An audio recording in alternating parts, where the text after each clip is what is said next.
Yo, what's going on, guys? SMH back, bringing you guys another video. Now, as the NBA Finals are just around the corner, we know that it is going to be the Phoenix Suns and the Milwaukee Bucks playing in the NBA Championship Series.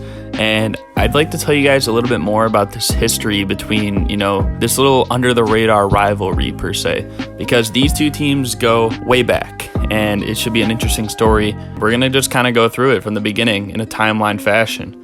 So let's start off and get into the video. Both of these teams were the only two teams that were founded in 1968, but they were the only two expansion teams from that season. And actually, both these teams made their first ever trade with one another on September 12th in 1968, where the Milwaukee Bucks received Dick Cunningham and the Phoenix Suns received John Arthurs and cash and a future second-round pick. Now, going into their first season, both of them were pretty bad, considering it was, their first season. Milwaukee Bucks 27-55. That was good enough for the worst record in the Eastern Conference. And the Phoenix Suns, they were not better. They were 16-66, which was last in the Western Conference.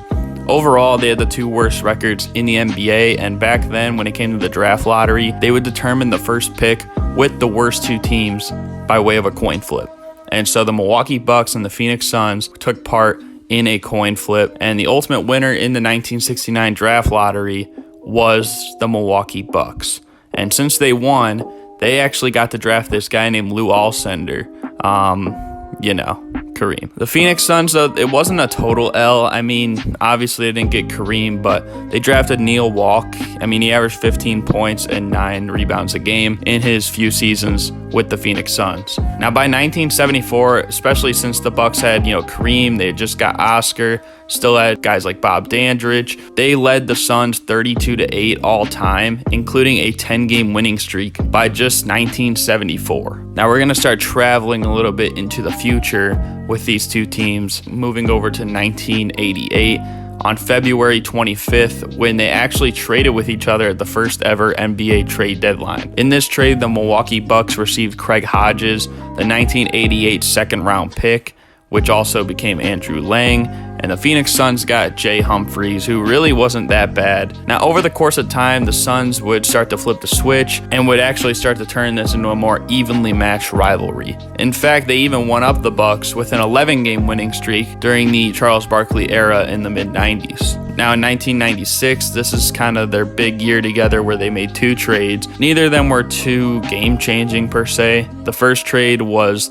the Milwaukee Bucks receiving Elliot Perry. The Phoenix Suns received Marty Conlon, a 1999 first-round pick as well, which actually became James Posey. Now, the second trade they made was pretty basic, to say the least. I mean, the Bucks received Chucky Brown, and the Phoenix Suns received Darren Hancock and a second-round pick, which actually ended up never even being utilized. And as we move a little bit forward into 2008, during the Steve Nash era, the Suns had actually overtaken the head-to-head matchups 61-60. As we mentioned earlier, it was 32-8 in favor of the Bucks, but it took a total of 121 games before the Suns could actually, take the lead head-to-head. As we move a little bit further into 2013, they made another big trade. The Milwaukee Bucks actually received Caron Butler, a 2014 second-round pick, and a 2016 second-round pick. This is when the Phoenix Suns received Eric Bledsoe, which, a little foreshadowing, another move with Milwaukee to come. And then this is actually a 3-team deal where the Clippers received JJ Redick and Jared Dudley. Again, with Jared Dudley, a little bit more foreshadowing for both these teams combined. In 2015, they made another trade. This one was a really big and probably the most surprising trade, actually, at the trade deadline. But being that the Bucks and the Suns like to make deals together, and they also got the Philadelphia 76ers in on this one, it had to be done, right?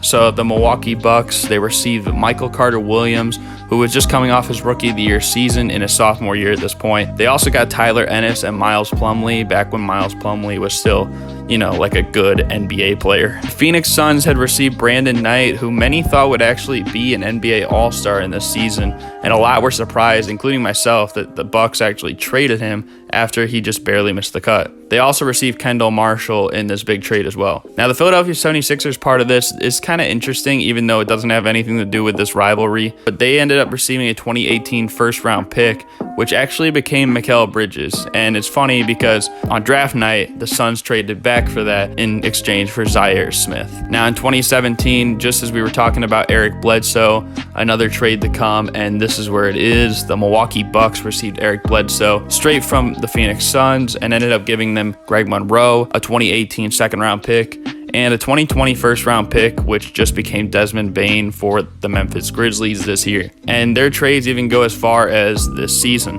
where they traded Torrey Craig to the Phoenix Suns in exchange for cash and a trade exception. Now, currently, where does this rivalry sit head-to-head all time? Well, it's currently at 75-71 in favor of the Phoenix Suns, in which they're also on a 3-game winning streak that extends to before COVID, before the pandemic. But it is interesting to see which players played for both these teams in their history. You know, some of the greatest players to play for both Milwaukee and the Suns, I'll just give you a list in order chronologically. You got Curtis Perry, Jay Humphries, as we mentioned earlier, Armin Gilliam, Craig Hodges, we also mentioned him a little bit earlier. You got Danny Manning, Sam Cassell, Tim Thomas. I think one of the big ones that a lot of people recognize is Michael Redd. Jared Dudley, again, we mentioned him earlier. Same thing here with Caron Butler, with Eric Bledsoe, with Brandon Knight, and with Greg Monroe. And in terms of what we got going on right now, in this final series, PJ Tucker, who's currently on the Bucks, you know, he at one point played for the Phoenix Suns. And same thing with Torrey Craig, currently on the Suns. He was just on the Bucks earlier this year. Now, some other fun facts is that Frank Kaminsky, currently on the Phoenix Suns, obviously went to college at Wisconsin, almost went all the way to win the NCAA championship. And then also Scott Skiles is the only one to coach both the Bucks and the Suns. He coached the Suns from 1997 to 2002, just before the Steve Nash era, and then he coached the Bucks in 2008 to 2013. That was when they had guys like Brandon Jennings and Monte Ellis on the squad as well. Now, the comparison with the two, both of them have 2 NBA Finals appearances prior to this season. The Milwaukee Bucks being in 1971, where they won the whole championship, and then 1974, where they ended up losing in 7 to the Celtics. The Phoenix Suns, however, they do not have a championship. In 1976, they ended up losing to the Boston Celtics, just like the Bucks 2 years prior.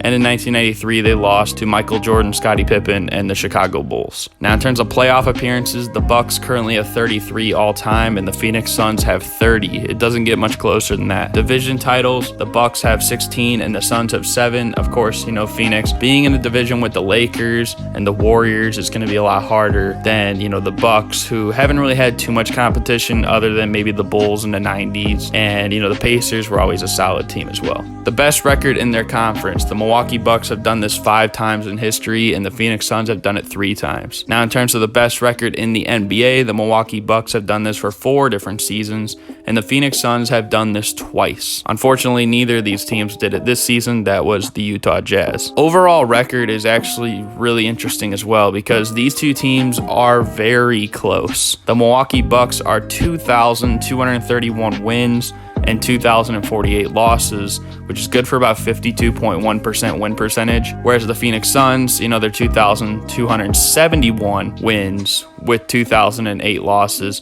which is 53.1 in terms of win percentage. Now, that's only a 40-game difference, 4,000 or 5,000 games played between the two each. Being separated by only 1%, that's kind of amazing. And going into the series, I made just a little preview. It should just be a fun series altogether. I know a lot of people, including myself, like seeing new teams in the NBA Finals, and neither of these teams have been there in over 20 years. And also, neither of these teams have even won one, either ever or in like 50 seasons. So there definitely is a lot to look forward to. Now, in terms of just who's going to be playing in this series, there's 6 players that have at one point been an NBA All-Star, and 3 of them which were in this season. Now, based on recent history, if it holds up, I'd say the Suns would be favored in terms of what they've been doing against the Bucks over the past several years. They've also been playing at high energy, high focus basketball all playoffs long, with that next man up mentality. But of course, you know, when the Bucks have a former 2-time MVP and a defensive player of the year on their roster, along with an elite defense, solid floor spacers, it isn't going to be easy for either side. So I'm personally excited to watch this series. It might go 6 or 7 games, and that's what we all want. If, you know, unless we're fans of the team, then obviously we just want our own team to win. But being that I'm not a Suns fan, I'm not a Bucks fan, I kind of just want it to be a great series, and I think that's just what we're gonna get. But again, I hope you guys enjoyed. Thank you guys for watching. There's quite a bit of history between these two teams, especially going back to the Kareem moment. I think that kind of changed how the landscape was going to be for these two franchises. And then the Suns rebounding,